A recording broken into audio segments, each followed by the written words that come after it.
And just a final point to bring it home to what we're experiencing right now, it seems like that's going to be a requirement, right? Like when I'm looking at the People's Budget campaign that's happening here in Nashville, and I don't think it's limited to Nashville. I think there are cities all over the country right now that are taking a very close look at the municipal budget and, are asking for, at a minimum, reform, in many cases to, quote unquote, defund the police.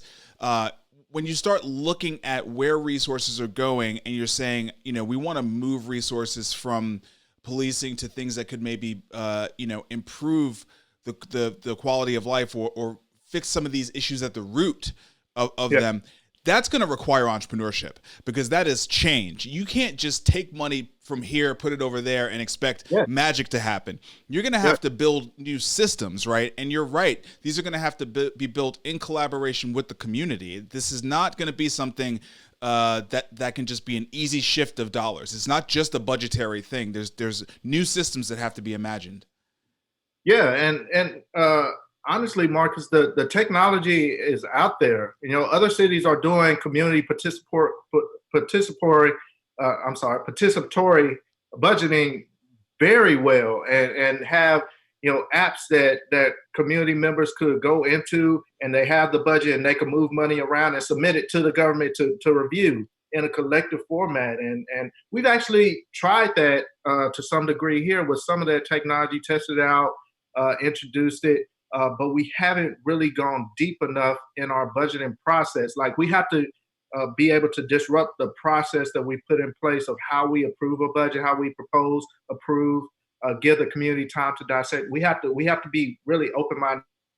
You do have to have the will of those that are in leadership. You have to make sure that they have this openness to this entrepreneurial approach to governing. Yeah, and you have to believe that there's something wrong at the systems level, right? I think what you just said about the budget process, I consider myself to be a pretty smart guy. I sit on a bunch of boards. I look at budgets all the time, okay? I don't get enough of a heads up on the Nashville budget, and it's so complicated that I almost like throw up my hands, honestly, Yes, yeah, and that was a frustration when I was on the council. In the council, who has final say so over our budget, they only get a month to sit with the budget before they have to approve it.